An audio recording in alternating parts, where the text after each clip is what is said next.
ድንግል ማርያምን ምስክር አድርጎ ለጸሎት እንዲቆም አባቶቻችን ስርዓት ሰርተውልናል።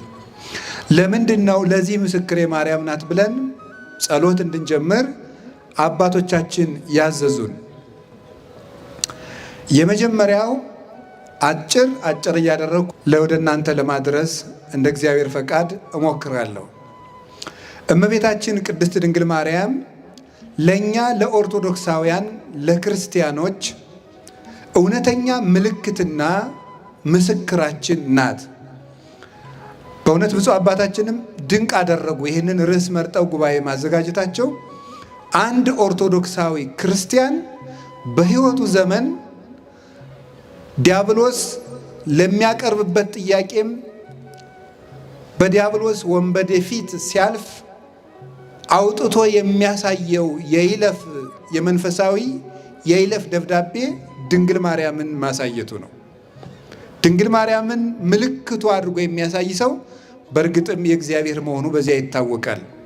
እና ኦርቶዶክስ በዘመኗ ሁሉ የቆመችበት አስተምህሮ ድንግል ማርያምን የነገረ እግዚአብሔርና የነገረ ክርስቶስ ትምህርት ምልክት አድርጋ ማቅረቧ ነው። እና ኦርቶዶክስ የቆመችው እዚህ ላይ ነው።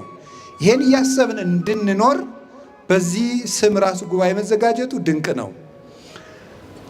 እመቤታችን የምን ምስክር ናት?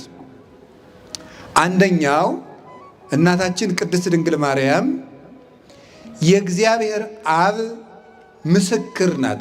እመቤታችን የእግዚአብሔር አብ ምስክር፣ የእግዚአብሔር አብ ምስክር፣ እግዚአብሔር አብ፣ እግዚአብሔር ወልድ፣ እግዚአብሔር መንፈስ ቅዱስ አንድ እግዚአብሔር ብለን የምናምነው አምላክ ውእቱ አብ፣ አምላክ ውእቱ ወልድ፣ አምላክ ውእቱ መንፈስ ቅዱስ ወኢይትበሃሉ ሰለስተ አማልክተ አላ አሐዱ አምላክ ይላል ቅዱስ አትናቴዎስ ሲናገር በሃይማኖተ አበው።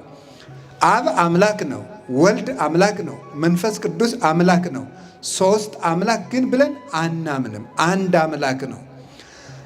እነዚህ አብ፣ ወልድ፣ መንፈስ ቅዱስ ሶስቱ አካላት የተገለጡት በቅድስት ድንግል ማርያም ንጽህናና ቅድስና ምክንያት ከሶስቱ አካላት አንዱ አካል ከአባቱ እሪና ሳይለይ ከመንበረ መንግስቱ ሳይጎድል በባሕርይ ጌትነቱ እንደጸና ከቅድስት ድንግል ማርያም ሰው ሆኖ መገለጡ ነው አብ ወልድ መንፈስ ቅዱስን እንድናውቅ የሆነ ነው።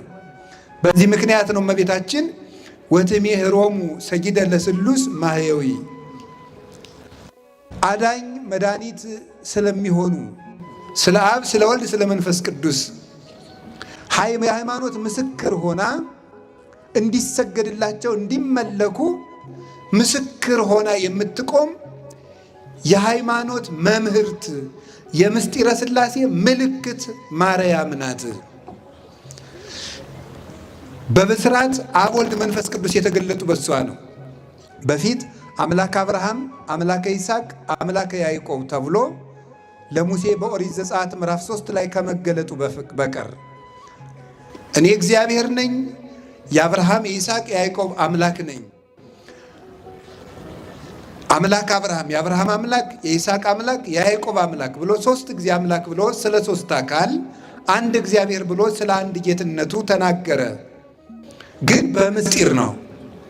በኢሳይያስ ቅዱስ ቅዱስ ቅዱስ እግዚአብሔር ጸባዖት ፍጹም ምሉ ሰማያት ወምድረ ቅድሳተ ስብሐቲከ አሸናፊ እግዚአብሔር ሆይ ቅዱስ ቅዱስ ቅዱስ ተብለህ የምትመሰገነው ምስጋና በሰማይና በምድር በአየርና በእመቅ የመላ ነው ብለው ትንቢተ ኢሳይያስ ምዕራፍ 6 ላይ አንድ ቅዱስ ስለ አብ አካል፣ ሁለተኛውን ቅዱስ ስለ ወልድ አካል፣ ሶስተኛውን ቅዱስ ስለ መንፈስ ቅዱስ አካል ወይደግሙ ብሂለ እግዚአብሔር ጸባዖት እግዚአብሔር ጸባዖት የሚለውን ግን አይደግሙትም፣ እግዚአብሔር በባሕርዩ አንድ ነውና ይላል አባ ጊዮርጊስ ሲተረጎም።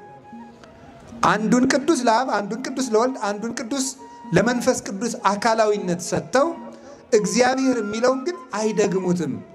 በእግዚአብሔርነት፣ በጌትነት፣ በባሕርይ በሕልውና አንድ ስለሆኑ ሶስቱ። ይህ በብሉይ ኪዳን ተሰውሮ የነበረው በአዲስ ኪዳን በድንግል ማርያም ጆሮ ተገልጦ ተሰማ። መንፈሰ እግዚአብሔር ቅዱስ ይመጽእ ላዕሌኪ ወኃይለ ልዑል ይጼልለኪ እነሆ መንፈስ እግዚአብሔር፣ እግዚአብሔር መንፈስ ቅዱስ፣ መንፈስ ብሎ መንፈስ ቅዱስን፣ እግዚአብሔር ብሎ አብ፣ ኃይለ ልዑል ብሎ ደግሞ ወልድን፣ የልዑል ኃይል ይጋርድሻል፣ የእግዚአብሔር መንፈስም ባንቺ ላይ ይመጣል። እግዚአብሔር የሚለው አብን፣ የልዑል ኃይል የሚለው ደግሞ ወልድን።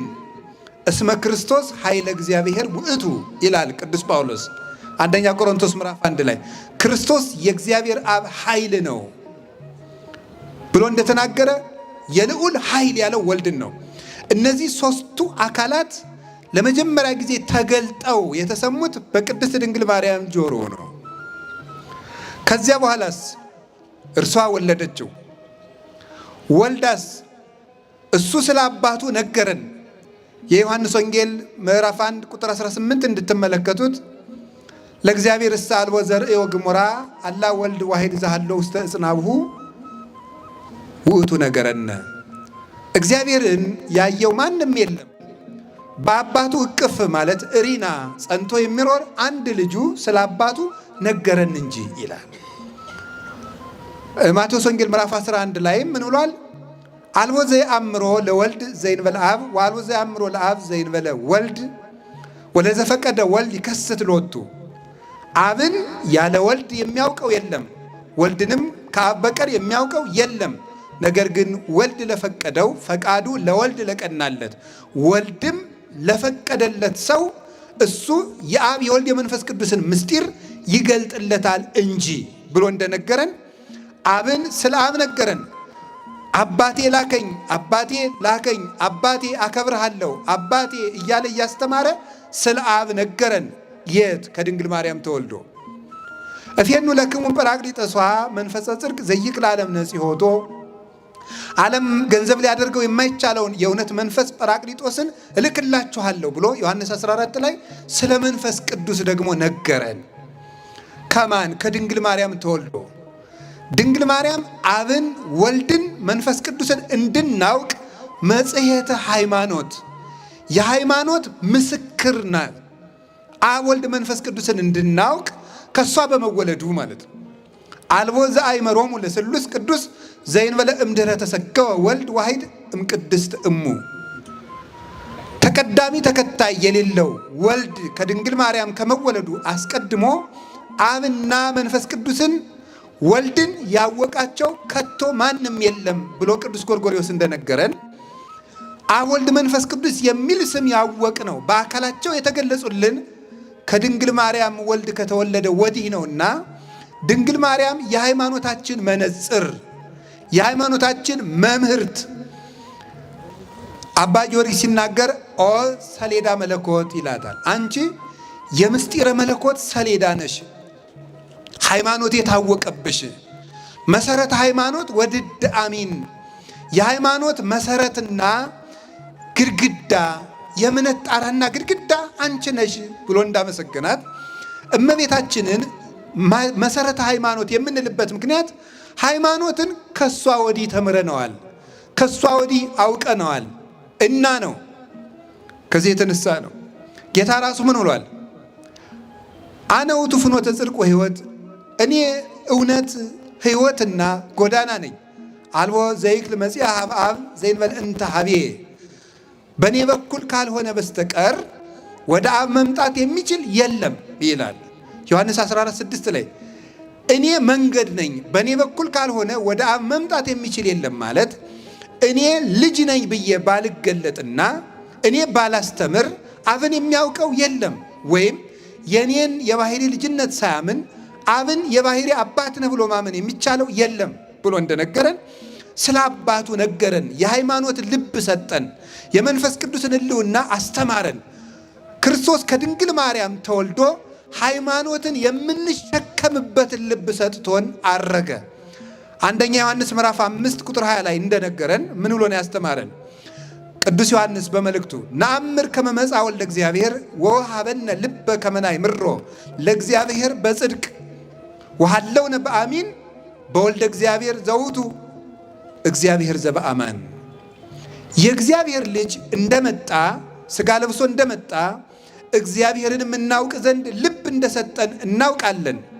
እውነተኛ በሆነው በእግዚአብሔር ልጅ በማመን እስከ ዛሬ ድረስ ጸንተን እንኖራለን። እርሱም እውነተኛ የባሕሪ አምላክ ነው ይላል። ስለዚህ ይሄን ልብ ነው የሰጠን። ከማን? ከድንግል ማርያም ተወልዶ። እግዚአብሔርን ከድንግል ማርያም በፊት አባቶች አምልከውታል፣ አውቀውታል፣ ሰግደውለታል፣ መስዋዕት ሰውተውለታል፣ ፊት ለፊት አነጋግረውታል፣ በአምደ ደመና ተናግሯቸዋል። ሊረዱት ግን አልተቻላቸውም። ሙሴን ይዘ ተናገሮ በአምደ ደመና ርክዎ ወስእንኩ ጠይቆቶ። በደመና አምድ የተነጋገረው ሙሴ ራሱ እግዚአብሔርን አየሁት ግን አልተረዳሁትም አለ ይላል። ሌሎችንም ነቢያት እየጠቀሰ ቅዱስ ያሬድ እንዲህ ይላል። ዮሐንስም ያጠመቀው እንዲህ አለ፣ አየሁት አልተረዳሁትም አለ። ከድንግል ማርያም ግን ተገልጦ ተረዳን፣ ታወቅ ነው እንደ መጠናችን። እሷም ቢሆን በእርግጥ የባሕሪ ጌትነቱን አትረዳም። ሰው ሊያውቀው የሚገባውን ግን የመጨረሻውን እውቀት ከእግዚአብሔር ለሰው የተሰጠውን የመጨረሻውን እሷ ታውቃለች። ባሕሪውን ግን ራሱ ያውቃል። ለዚህ ነው ማርያም እኔን ተጾረቶ በከርሳ እመቤታ በማኅፀኗ የወሰነችው ድንግል ማርያምም አየሁት ግን አላወቅኩትም አለች። ነገር ግን ከመዘይ ሰቲ ነጥበጠል ሙስተቀላይ ብዙህ ከሰፊ ውቅያኖስ ሄዶ ጠብታ ውሃ ለጥሙ ያህል እንደሚጠጣ ሰው ለሃይማኖት ያክል የምናውቀውን የእግዚአብሔርን ዕውቀት ያወቅነው ከድንግል ማርያም ወዲህ ነው። ስለዚህ ድንግል ማርያም የእምነታችን ምስክር ናት። ምስጢረ ሥላሴ እንድናውቅ ምልክት ሆናናለች። ለአካላት ሰተን ስንናገር ግን የአብ ምስክር ናት። አባ ጊዮርጊስ እንዲህ ብሎ ይናገራል። ልደት ቀዳማዊ ታውቀ በዳህራዊ ልደት፣ ፊተኛው ልደቱ በኋለኛው ልደት ታወቀ ይላል። ከአብ የተወለደውን ልደት ከድንግል ማርያም በተወለደው ልደት አወቅ ነው። ሊቁ ሲናገር መልሶ ለዳህራዊ ልደቱ አመንከሮ ወለቀዳማዊ ልደቱ አመስጠሮ። የኋለኛውን ልደቱን ድንቅ አደረገው፣ ቀዳማዊ ልደቱን ደግሞ ስውር አደረገው፣ አረቀቀው፣ ልቡና እንዳይደርስበት አደረገው ይላል። ከድንግል ማርያም ሲወለድ ከአብ እንዴት ብሎ ተወለደ የሚለውን አወቅ ነው። እንዴት ብሎ ነው ከአብ ያለ እናት የሚወለድ ብለን ስንጠይቅ እንኳንስ ከአብ ከድንግል ያለ አባት ተወልዶ የለምን ብለን ከአብ የተወለደው ልደት ከድንግል ማርያም በተወለደው ልደት አወቅ ነው። ድንግል ማርያም ከዘመን አስቀድሞ የነበረ እውቀትን ያወቅንባት ማኅተም ናት። እሷ ባትወልደው ኑሮ እንዴት አድርገን እናውቀው ነበር? ጎርጎርዮስ ሲናገር ልጄን ስሙት ብሎ አብ የተናገረውን ምስክርነት ሲተረጉም ሃይማኖተ አበው ምዕራፍ 8 ላይ ኢትህስሱ ሎቱ እመ በውስተ ሰማይ ወኢትህስሱ ሎቱ አበ በዲበ ምድር። ለዚህ ለአንድ ልጄ ለወልድ በሰማያዊ ልደቱ እናት አለው አትበሉ፣ ለምድራዊ ልደቱም አባት አለው አትበሉ። ለሰማያዊ ልደቱ እናት፣ ለምድራዊ ልደቱ አባት አለው እንዳትሉ። ይሄ ልጄ ቀዳማዊ ነው ዳህራዊ ነው ብሏል አብ ብሎ ጎርጎርዮስ ይመሰክራል። ሳዊሮስም ሲናገር ሰማይ ምድር ሆነ፣ ምድር ሰማይ ሆነ፣ ወኮነ ሰማይ ዓለመ ወዓለምሂ ሰማይ ኮነ። ዓለም ሰማይ ሆነ፣ ሰማይ ዓለም ሆነ። ጎል ጽርሐ አርያምን፣ ጽርሐ አርያም ጎልን ሆነ። እስመ እግዚአብሔር ኮነ ሰባ በውስተ ምድር፣ እግዚአብሔር በዚህ ዓለም ሰው ሆኗልና። ለዘወለዱ አብ በምስጢር ዘይትረከብ ወለደቶ ቅድስት ድንግል በምስጢር ዘይትረከብ። አብ በማይመረመር ምስጢር የወለደውን ድንግል ማርያም በማይመረመር ምስጢር ወለደችው። ለቀዳማዊ ልደቱ እናት ያልነበረው አምላክ በምድር ደግሞ አባት ሳይኖረው ተወልዷልና የሰማዩ ልደት በምድር በካልእነት ስለተደገመ ወልድ ባለ ሁለት ልደት ስለሆነ ሰማያዊ አምላክ በምድር ቢገኝ ወስብሐትኒ በውስተ ሰማይ ኮነ በዲበ ምድር፣ በሰማይ ያለው ረቂቅ የመላእክት ምስጋና በምድር ተደረገ። ስለዚህ ድንግል ማርያም አብን መሰለች፣ ለአብ ምልክት ሆነች። አብም ያለ እናት ወለደው፣ እሷም ያለ አባት ወለደችው። አምላክ ልጅ ያለው አብ ብቻ ነው። አምላክ ልጅ ያላት ድንግል ማርያም ብቻ ናት። የአምላክ አባት አምላክ እግዚአብሔር አብ ነው። ድንግል ማርያም ደግሞ ሰው ሆና ፈጣሪዋን የወለደች ናት። ፍጡር ናት፣ የፈጣሪ ግን እናት ናት። ድንግል ወለደቶ ለገባሪሃ፣ ድንግል ፈጣሪዋን ወለደች፣ እሱ ደግሞ እናቱን ፈጠረ ብሏል ቅዱስ ኤፍሬም። ከዚህ የተነሳ እመቤታችን የአብ ምስክር ናት። አብ በማቴዎስ ወንጌል ምዕራፍ 3 ቁጥር 17 ላይ ልጄ የሚላችሁን ሁሉ ስሙት፣ ወሎቱ ስምዕዎ፣ ልጄን ስሙት አለ። ድንግል ማርያም ደግሞ የዮሐንስ ወንጌል ምዕራፍ 2 ላይ ኩሎ ዘይቤለክሙ ግበሩ፣ ልጄ የሚላችሁን ስሙ አለች። የአብ ምልክት ናትና እመቤታችን ቅድስት ድንግል ማርያም። ስለዚህ ዲያብሎስን ትተን አብን ለማመናችን ምስክር ናት። እመቤታችን እምነትን የምትጋርድ አይደለችም፣ እምነት የሚገለጥባት ናት። ሁለተኛ የወልድ ምልክት ናት ቅድስት ድንግል ማርያም። ቅዱስ ዮሐንስ አፈወርቅ ሃይማኖተ አበው ምዕራፍ 67 ቁጥር 31 ላይ እንደነገረን ወእሰብቅ እመንገለ ድንግልናሃ ለማርያም፣ የወልድን የባህሪ አምላክነትና ተዋሂዶ በእናቱ ድንግልና እሰብከዋለሁ ይላል ቅዱስ ዮሐንስ አፈወርቅ። የክርስቶስን ተዋሂዶ በእናቱ ድንግልና አስተምራለሁ። እንዲህ አላለንም ቅዱስ ጳውሎስ? ንሕነሰ ንሰብክ ክርስቶስ አለ ዘተሰቅለ፣ እኛ ግን የተሰቀለውን ክርስቶስን እንሰብካለን አለ። አንደኛ ቆሮንቶስ ምዕራፍ 1 ላይ የተሰቀለውን ክርስቶስ እንሰብካለን። የኦርቶዶክስ ተዋሂዶ ቤተ ክርስቲያን የስብከቷ መጀመሪያም ማዕከሏም መጨረሻዋም ክርስቶስ ነው። ክርስቶስን ግን በእናቱ ድንግልና ትሰብከዋለች። እናቱን እያሳየች የእናቱን ድንግልና ማስረጃ እያደረገች ክርስቶስን የምትሰብክ ቤተ ክርስቲያን ናት። እንዴት አድርጎ ነው? እሱ አምላክ ነው። ኢተመይጠ መለኮት ሀበ ህላዌ ትስብእት ወህላዌ ትስብእትኒ ሀበ ህላዌ መለኮት። እሱ ሰው ሲሆን ስጋን ከድንግል ማርያም ሲዋሃድ መለኮታዊ ባህሪው ወደ ስጋ አልተለወጠም፣ ስጋም ወደ መለኮታዊ ባህሪ አልተለወጠም። ግን አንድ ነው። ክርስቶስ ሁለት አይደለም። አምላክ ሰው ሆኗል። ሰው ከአምላክ ጋር ተዋህዶ ጌትነትን ገንዘቡ አድርጓል። ክርስቶስ አንድ ነው። ግን አምላክነት ወደ ሰውነት አልተለወጠም፣ ሰውነቱ ወደ አምላክነት አልተለወጠም። ክርስቶስ ማለት በራሱ አምላክ ወሰብ ህቡረ በተዋህዶ ማለት ነው። አምላክ እና ሰው በተዋህዶ አንድ አካል አንድ ባህሪ ሆኗል ማለት ነው። እይደለወኒ እስምዮ ለቃለ እግዚአብሔር ክርስቶስ ዘይንበለ ትስብእት ወይለ ትስብእት ዘይንበለ ቃል። ቃልን ያለ ስጋ ብቻውን ክርስቶስ ብዬ አልጠራውም፣ ስጋን ያለ ቃል ብቻውን ክርስቶስ ብዬ አልጠራውም ይላል ቅዱስ ቄርሎስ። ክርስቶስ ማለት የተዋሃደ ማለት ነው። ክርስቶስ ማለት ቅቡ ክርስቶስ ቢል ቅቡ ማለት ነው። ቅቡ ማለትም ስጋን ለብሶ ጌትነቱን የገለጠ ማለት ነው።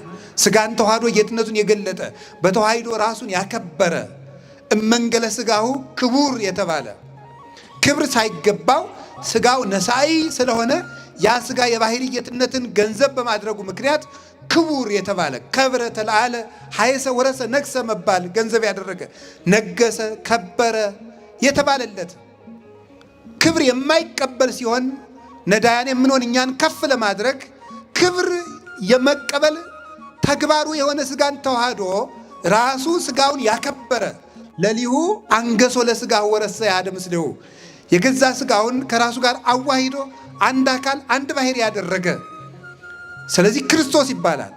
ልብ በሉ ነገሩን ትንሽ ያው ሰበሰብኩት መሰለኝ፣ ግን ቀላል ነው። አይዟችሁ። ሁልጊዜም ቀላል ነገር መስማት አትፈልጉ። አንዳንድ ጊዜም ብሰሉና ጥሬ ቆርጥሙ። እንደው ዝም ብሎ ሁልጊዜ ገንፎ እየዋጡ መኖር ተገቢ አይደለም። ሁልጊዜ ገንፎ የምናወጣችሁ ከሆነ ልጅ ናችሁ ማለት ነው። አልበሰላችሁም እኮ። ልጅ ነው መሆን የምትፈልጉት እንዴ? ብሰሉ እንጂ እናንተ ጥርስ አውጡ እንጂ እናንተ እንዴ ዝም ብላችሁ ሁልጊዜ ጌታ እንጀራ ያበላል ልንላችሁ ነው? ሃይማኖታችሁን ማወቁ እንጂ ከበድ ያለ ነገርም ስሙ እንጂ በተቻለኝ መጠን ግን አቅልየዋለሁ። ከዚህ በላይ ባቀለው እኔ ራሴ እቀላለሁ። ምን ይሆናል ትላላችሁ? ጸልዩ። ደግሞ ልትማሩ ስትመጡ እዚህ ወደ ጉባኤ እንደው ዝም ብላችሁ እየተገማሸራችሁ አትብቱ። አይነ ልቡናዬን አብራልኝ፣ የነፍሴን ገበያ ገብቼ ለመመለስ አብቃኝ። ጌታዬ ጆሮዬን ክፈትልኝ፣ ሸካራውን አንተ አለዝብልኝ፣ እንድሰማው አድርገኝ፣ ወደ አንተ ሳበኝ፣ እከተልሃለሁ፣ በረድኤትህ አቅርበኝ በሉ። እንዲህ ስንል እግዚአብሔር ልቡናችን ያበራዋል። እውነቴን ነው የምነግራችሁ። እዚህ መሰብሰብ የሚጠቅመን አንዱ እኮ ለዚህ ነው። ሁላችን ኃጢአተኛ ብንሆን 1 4 5 ቅን ሰው አይጠፋም። ስለ እነዚያ ቅኖች የሚወርድ መንፈስ ቅዱስ የእኛንም ልብ ያበራል። በጋራ መሰብሰባችንም ለዚህ ነው። እግዚአብሔር ልባችንን ያበራልን። ስለዚህ ባጭሩ እንደ ወደ እናንተ ቅርብ ለማድረግ ቃል ሥጋ ሆነ በሉ እስኪ ሁላችሁ። ቃል ምን ሆነ? ዮሐንስ ወንጌል ምዕራፍ 1 ቃል ሥጋ ሲሆን ሥጋ ወደ ቃል አልተለወጠም። ምን አላለም አልኳችሁ? አልተለወጠም። ምክንያቱም አምላክ አይለወጥምና።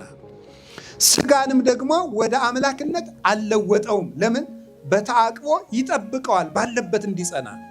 ግን ደግሞ ሁለት አይደለም።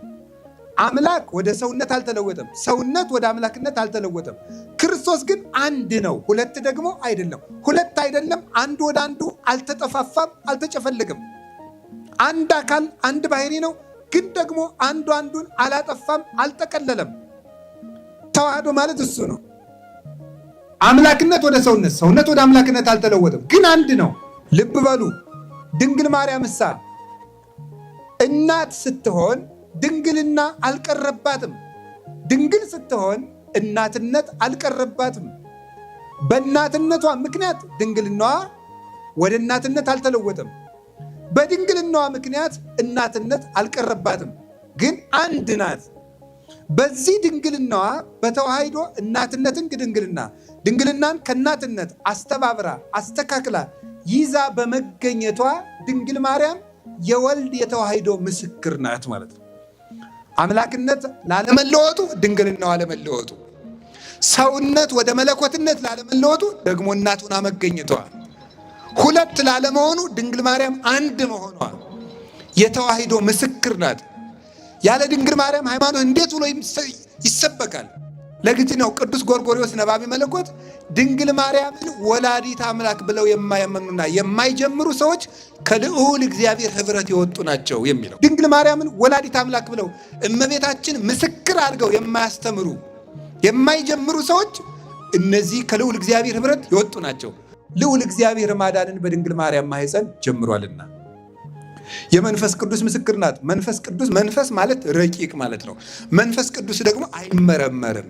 ድንግል ማርያም የወለደችበት ምስጢርም አይመረመርም። የማይመረመረው አይ ልቡና ወአይ ነቢ ወአይ ሰሚ ዘይክል አይምሮ ዝንቱ ምስጢር ዘይትነገር ላይ በላይ ሊሃ። ስለ ድንግል ማርያም ድንቅ ነው የሚነገረውን ነገር መስማት የሚችል ጆሮ እንደምን ያለ ነው! መናገር የሚችል አንደበት እንደምን ያለ ነው! ማሰብ የሚችል ልቡናስ እንደምን ያለ ነው ይላል ቅዱስ ኤፍሬም ሲያደንቅ። የማይመረመር ምስጢር ነው።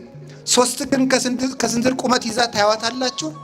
እንደገና ደግሞ መልሳ ሰማይና ምድር የማይወስኑትን አምላክ በማኅፀኗ ወስናው፣ በጀርባዋ አዝላው፣ በክንዶቿ ታቅፋው ታገኙታላችሁ። ፍጹም የታተመች ዘላለማዊ ድንግል ናት። ነገር ግን ደግሞ አምላክን ጡት አጥብታ ስታሳድግ ታገኙታላችሁ። ረቂቅ ምስጢር ለድንግል ማርያም ተደረገ። መንክር ምስጢር ሀደረ ላይ ለኪ ያለ። ስለዚህ ነው ድንቅ ተዋሂዶ ባንቺ ተደረገ፣ ድንቅ ምስጢር ባንቺ ተከናወነ። ይህን መናገር የሚችል የለም። ለማይመረመሩ ለመንፈስ ቅዱስ ግብር ተረክበት ጽንስተ መንፈስ ቅዱስ በመንፈስ ቅዱስ ጸንሳ ተገኘች የሚለውን የማቴዎስ ወንጌል ምዕራፍ 2 ቁጥር 18 ላይ ያለውን ሊቃውንት ሲተረጉሙት በግብረ መንፈስ ቅዱስ ይሉታል። በግብረ መንፈስ ቅዱስ ማለት መንፈስ ቅዱስ ስራው ረቂቅ እንደሆነ ግብሩ እንደማይመረመር በማይመረመር ምስጢር ማርያም ጸንሳ ተገኘች። በማይመረመረው መውለዷ ለማይመረመረው መንፈስ ቅዱስ ምልክት ናት። ድንግል ማርያም የእምነታችን ምልክት ናት። የመጀመሪያይቱ ደግሞ አማኝ ናት። ይገርማችኋል እኮ አሁን ስንት መጽሐፍ ተጽፎ፣ ስንት ስብከት ተሰብኮ፣ ስንት ትርጓሜ ተተርጉሞ፣ ስንት ታምር ተደርጎ ክርስቶስ ከተወለደ 2018 ዓመት ሆኖት እስካሁን ድረስ ክርስቶስ አምላክ ሰው ሆነ፣ ሰው አምላክ ሆነ ሲባል እንቅልፉ የሚመጣ ስንት ሰው አለ የማይገባው። ድንግል ማርያም ገና ሳታይ እንዲያው ምኑን እንዴት ብላ እንዳመነችው አይገርማችሁም? አምላክን አምላክ ያበላል፣ አምላክ ያጠጣል፣ አምላክ ያለብሳል፣ አምላክ ያድናል ይባላል እንጂ አምላክ ይወለዳል ሲሏት እንዴት አልጨነቃትም? አይገርማችሁ እምነቷ እንዴት ትልቅ እንደሆነ። የድንግል ማርያም ያህል አማኝ ልብ ተገኝቶ ያውቃል? ኧረ የለም። የመጀመሪያይቱ ያልከበዳት በእምነት ጉልበት የተቀበለችው ጠየቀች። እንዴት ሆኖ ነው እኔ ወንድ ሳላውቅም ወልደው በዚያውስ ላይ እኔ ፍጡር ፈጣሪን ይወልዳል እንዴት ሆኖ ነው አለችው። ለእግዚአብሔር የሚሳነው ነገር አለ ብለሽ ነው አላት። ኧረ እሱስ የሚሳነው የለም እሺ አለች።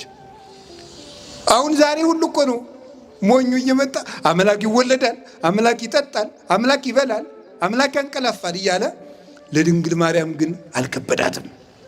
የተስፋችን ምልክት አምላክን ትወልጃለሽ፣ የምትወልጂው ልጅ ደግሞ የዘላለም ንጉሥ ነው ተብላ ሲያበቃ ወዲያው እንደወለደችው መጥቶ ሕፃኑን እንዳይገሉ ግብፅ ይዘሽው ሂጂ። አይገርማችሁም? ተስፋ ሙጥጥ አለ ማለቱ። የሚወለደው ልጅ የዘላለም ንጉሥ ነው አላላችሁኝም? እና የዘላለም ንጉሥ ነው የአንድ ሀገር ንጉሥ ፈርቶ የሚሸሸው ምንድን ነው እየተናገራችሁ ያላችሁት አላለችም። እሺ ብላ የመታዘዟ ምልክት 600 ኪሎ ሜትር በላይ የማታውቀውን ሀገር የ15 ዓመት ልጅ አዝላ የተሰደደች የተስፋ ምልክት፣ የእምነት ምልክት፣ የፍቅር ምልክት፣ የመታዘዝ ምልክት፣ የብሕትውና ምልክት መቅደስ ገብታ ዞር ያላለችው 40 ዓመት አይናቸው 50 ዓመት 40 ዓመት አይናቸውን ዘወር ብለው ላላዩት ባሕታውያን ምልክት እንድትሆን ርግብ እንተ ትኄውጾሙ ለባሕታውያን ያለው ሊቁ ለዚህ ነው ያላት። ባሕታውያንን ዙራ የምታረጋጋቸው መልካሚቱ ርግብ እናታችን ቅድስት ድንግል ማርያም የፍቅር ምልክታችን፣ የድኅነት ምልክታችን። ትዝ ይላችኋል። የመጨረሻው ላሳጥረው ብዙ መርሃ ግብር ስለሚኖር ከዚህ በኋላ ስለ ድንግል ማርያም አሁን እኔ ነገርኳችሁ እንዳይመስላችሁ፣ ስለ ድንግል ማርያም እንድታውቁ ማሳሰቢያ ነው የሰጠኋችሁ እንጂ አሁን ስለ ድንግል ማርያም እኔ አሁን አስተምሬያችሁ መሰላችሁ? እንደው ቢጨንቅ ነው እንጂ አይደለም። ልነግራችሁ የምፈልገው የመጨረሻ ድንግል ማርያም አያችሁ ምስክራችን። አንድ ሰው ዕዳ ይከፈልለታል። ዕዳው ሲሰረዝለት ምን ይሰጠዋል? ደረሰኝ ይሰጠዋል አይደል? ሌላ ጊዜ ሲጠየቅ ይኸው ደረሰኝ የሚል ደረሰኝ። ትዝ ይላችኋል? መጀመሪያ ዕዳ ስንገባ እዛፉ ስር አንድ ሴት ነበረች። ማን ትባላለች? እናታችን ሔዋን። ዕዳ ስንገባ አንድ ሴት ነበረች። ዲያብሎስ ሔዋንን እያሳየ ነበር ናግባ ወደ ሲኦል የሚለን ሔዋንን ማስረጃ እያደረገ። ዕዳ ውስጥ ስንገባ አንድ ሴት ዛፉ ስር አለች። ዕዳችን ሲሰረዝ ደግሞ ደረሰኙን የምትሰጠን የነፃነታችን ደብዳቤ ዛፉ ስር አንዲት ሴት ያላችሁ። ዛፉ መስቀል ነው። ያቺ የነፃነት ደብዳቤ ደግሞ ማን ናት? እመቤታችን ናት። ዮሐንስ ወንጌል ምዕራፍ 19 ቁጥር 26 ላይ መድኃኒታችን ኢየሱስ ክርስቶስ በእኛ ላይ የነበረውን ያንን ወደምሰሰ መጽሐፈ ዕዳነ እንዳለ ቅዱስ ጳውሎስ የዕዳ ደብዳቤያችን በደሙ ቀዶ ኃጢአታችንን ሰርዞ መተላለፋችን ሁሉ እሱ ቤዛ ሆኖ የድነት በርን ከፍቶልን ሩጫውን አሳይቶን ሲፈጽም ይሄው እንግዲህ እርግማናችሁን አጠፋውላችሁ፣ ዕዳችሁን ሰረዝኩላችሁ፣ የገነት በር ተከፈተ፣ አርአያ ሆንኳችሁ፣ በኩር ሆንኳችሁ፣ የምህረት በር ሰጠዋችሁ። ለዚህ ደግሞ ምልክት የምትሆናችሁ ምስክራችሁ ይሄው እናታችሁ። ዮሐንስ ወንጌል ምዕራፍ 19 ቁጥር 26 ላይ እናታችን ድንግል ማርያምን ምስክር አድርጎ የነፃነታችን ምልክት አድርጎ ሰጠን። እመቤታችንን እናት አድርጎ የሰጠን አምላክ ክብር ምስጋና ይግባው። እንደው ሰው እመቤታችን አታስፈልገኝም ድንግል ማርያም አልልም የሚል ሰው እንደው የነፃነት ደብዳቤ አልፈልግም፣ እግዚአብሔርን ማወቅ አልፈልግም፣ መረዳትም አልፈልግም የሚል የደነደነ ልብ ያለው ሰው ነው። እኛ ግን አባቶቻችን እንዳስተማሩን ዲያብሎስን ለመካዳችን በመስቀሉ ነፃ ስንወጣ ዲያብሎስን ደምስሶ ክርስቶስ ከመስቀሉ ስር ዲያብሎስን የደመሰሰው በመስቀሉ ነው። ዓርብ ዲያብሎስን ቀጥቅጦ ከዲያብሎስ ነፃ ወጣችሁ፣ ለዚህ ምስክርና ይቻት እናቴ ብሎ እንደሰጠን ዛሬ ቀራንዮ ቤተክርስቲያን ናትና ቤተክርስቲያን ፊት ዲያብሎስን ክደን የክርስቶስ ወገን ለመሆናችን ምስክራችን ማርያም ናት። አሁንም እመቤታችን ምስክር አድርገን ለዲያብሎስ ድንግል ማርያምን እያሳየነው አይኑ እየታወረ መንግስቱን እንድንወርስ የመድኃኔዓለም ረድኤቱና ቸርነቱ አይለየን። በዚህ ስም ጉባኤ ስለተዘጋጀም እጅግ ደስተኛ ነኝ። ብፁዕ አባታችንም እጅግ ድንቅ አደረጉ። ስለ እውነት አንድ ኦርቶዶክሳዊ ሊቀ ጳጳስ መታወቂያው ድንግል ማርያም ናት።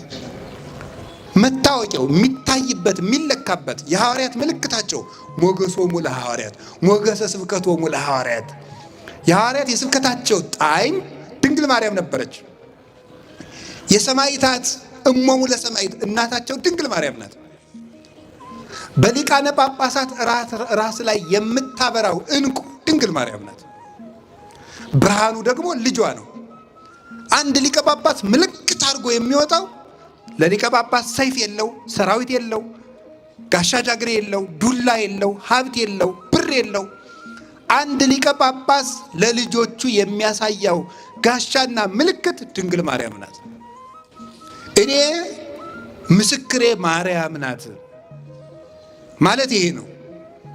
ይሄንን የብፁዕ አባታችን የአቡነ አብርሃም የግብር አባታቸው ቅዱስ ቄርሎስ የሁላችን አባት በ431 ዓመተ ምህረት ዓለም አቀፍ ጉባኤ በኤፌሶን ተዘጋጅቶ ነበረ።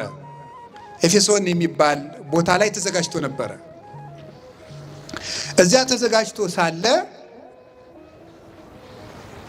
ግሪክ ውስጥ ማለት ነው ዛሬ ኤፌሶን ጉባኤ ተዘጋጅቶ ሳለ ንስጥሮስ የሚባለው ከሃዲ ድንግል ማርያምን ወላዲተ አምላክነቷን የካደው ከሃዲ ቄርሎስን ለመከራከር ሲመጣ ይዞ የመጣው 50 ወታደሮችን ነው። ይገርማችኋል። ቅዱስ ቄርሎስሳ ምን ይዞ እንደሄደ ታውቃላችሁ? ወደ ጉባኤው ወላዲተ አምላክ የሚል ታፔላ የያዙ 50 ጳጳሳት ነው ይዞ ሄደው። ወላዲተ አምላክ ዓለም አቀፍ የቅዱስ ቄርሎስ መታወቂያ ስም ነው። የሞተውም ይህን ስም እየተናገረ ነው። ይህን ስም እየተናገረ ወላዲተ አምላክ የሚል ጽሑፍ አጽፎ፣ እንደ ዛሬ ኮምፒውተር የለ፣ በብራና አጽፎ ጳጳሳቱ ያንን ዘርግተው ይዘው ወላዲተ አምላክ እያሉ ነበር ኤፌሶን የደረሱት። የቄርሎስ ምስክሩ የነገረ ክርስቶስ እንዲያውም እኮ the father of Christology ነው የሚባለው። ቅዱስ ቄርሎስ ወይም the doctor of Christology ይባላል። የነገረ ክርስቶስ አባት ነው የሚባለው። ክርስቶስን እንደ ቄርሎስ አድርጎ የሰበከ የለም። እንደ ቄርሎስ ክርስቶስን የሞተለት ያመሰጠረው ተዋህዶውን የገለጠ የለም። ምልክቱ ግን ድንግል ማርያም ነበረች። መታወቂያው ወላዲተ አምላክ፣ መታወቂያው ወላዲተ አምላክ ነበረ። ድንግል ማርያምን ወላዲተ አምላክ እያለ ክርስቶስን ሰበከው። በየትኛውም የሊቅ ትምህርት ብታነቡ፣ የቤተ ክርስቲያን ትምህርት ብላችሁ ብታነቡ፣ በአማርኛም በግዕዝም በእንግሊዘኛም የቅዱስ ቄርሎስ መጻሕፍት አሉ። ፈልጋችሁ ብታነቧቸው እንደ ቅዱስ ቄርሎስ አድርጎ ነገረ ክርስቶስን የሰበከ የለም። ግን ድንግል ማርያምን ምልክት እያደረገ ነበር ያስተማረው። እና እኔ እውነቴን ነው፣ ለዚህም ምስክሬ ማርያም ናት የሚለው ጉባኤ መዘጋጀቱ የኦርቶዶክሳውያን መታወቂያ የሚሆን ጉባኤ ነው። እንዲህ ያለ ጉባኤ እስካሁን መዘጋጀትም ነበረበት። እንግዲህ መዘጋጀት ያለበት ወደፊቱም መቀጠል ያለበት ነው። መታወቂያችን ድንግል ማርያም ናት። ይሄ የምናፍርበት አይደለም። ክርስቶስን ያየነው በድንግል ማርያም ነው። አይተነዋል፣ አየነው፣ ዳሰስነው። ወንድማችን ሆነ፣ አባታችን ሆነ፣ ስጋችን ለበሰ። እኛ በተመላለስንበት ምድር ተመላለሰ፣ እኛን መሰለን። የራቀንን አምላክ ቀርበን እንድንዳስሰው ያደረገችን እመቤታችን ናት። ለዚህ ምስክራችን ማርያም ናት። ለመንፈሳዊ ሕይወት ሁሉ ምልክት የድንግል ማርያም ሕይወት ነው። ስለዚህ ብፁዕ አባታችን ድንቅ አደረጉልን። ዘመናቸውን ያርዝምልን። እመቤታችንን መታወቂያ እንድናደርግ፣ ከእሷ ጋር እንድንዋሃድ፣ በእሷ እግዚአብሔር እንድናገኝ መልእክት ያለው ነው። ልጆች መታወቂያችሁ ድንግል ማርያም ናት፣ ምስክራችን እመቤታችን ናት፣ የመዳናችን ምልክት ናት የሚል መልእክት ያለው ጉባኤ ነው። አንድ ሊቅ የተናገረው ልንገራችሁ። ሰው እግዚአብሔር ለመውደዱ ወርቅ ያመጣል፣ ብር ያመጣል፣ ዕንቁ ያመጣል። እሱ የሰው ልኩ እስከዚያ እስከሆነ ድረስ ነው እንጂ የእግዚአብሔር ፍቅር ግን በዚያ ብቻ የሚገለጥ አልነበረም ይላል። የሰው ልኩ ግን እዚያ ላይ ያበቃል። በቃ አለቀበታ። የመጨረሻ ትልቅ ነገሩ ወርቅ ሆኖ ቁጭ። የሰው ነገር ምስኪን አይደል? የመጨረሻ ወርቅም ላለው ነው እያላችሁ ነው። አባ አልገባህም፣ እኛ ዳቦም የለን እያላችሁ ነው አይደል? በውስጣችሁ ግድ የላችሁም። ባላችሁ መጠን ማለት ነው። ውሃ ያለው በውሃ ፍቅሩን ይገልጣል። አንድ የቤተ ክርስቲያን ሊቅ የተናገረው ልንገራችሁ። አሁን እኛ ለድንግል ማርያም የምናደርገው ነገር ሁሉ ለእሷ ይመጥናል ይላል። ኧረ አይመጥንም። ምን ብለንስ እናመሰግናታለን? ኧረ አይመጥንም። ግን እላ አንድ ንጉሥ በግዛቱ ሲያልፍ አንድ ገበሬ እኒያ ምንድን ናቸው ብሎ ጠይቆ ንጉሱ ሲያልፉማ የማይመጥን ስጦታ ቢሆንም እንዲሁ መቼም ንጉሱን መናቅ እንዳይሆንብኝ ብሎ ውሃ ቀርቶ ይዞ ይሮጣል ወደ ንጉሱ። ንጉሱ ያን ገበሬ አንተ እኔ ጠጅ ነው እንጂ ውሃ ጠጣለሁ ይለዋል ወይስ እኔን አክብረ በሬዎችን አቁመ ውሃ ቀርተህ መጣ ብሎ ይሸልመዋል ይላል? ይሸልመዋል እንጂ ገበሬው በአቅሙ ንጉሱን አክብረዋል። እኛም ድንግል ማርያምን እስከ መጨረሻው አቅማችን ማክበራችንን ለመግለጽ ነው እንጂ ለመሆኑ እግዚአብሔር ልጇ በሰጣት ክብር መጠን ይቅርና ምንዋንስ የአንዲቱን የፀጉሯን ዘለላስ ማክበር ይቻለናል? አይቻልም። ድንግል ማርያምን እንደምንወዳት እስመ አፍቀረ ንጉሥ ስነኪ ንጉሥ እግዚአብሔር ዓይኑ ያረፋባትን ድንግል ማርያም በማክበር እግዚአብሔርን እንድናከብር ይሄ ምልክት ነው። ለዚህ ምስክሬ ማርያም ናት። እግዚአብሔር ይስጥልኝ። ወስብሐት ለእግዚአብሔር።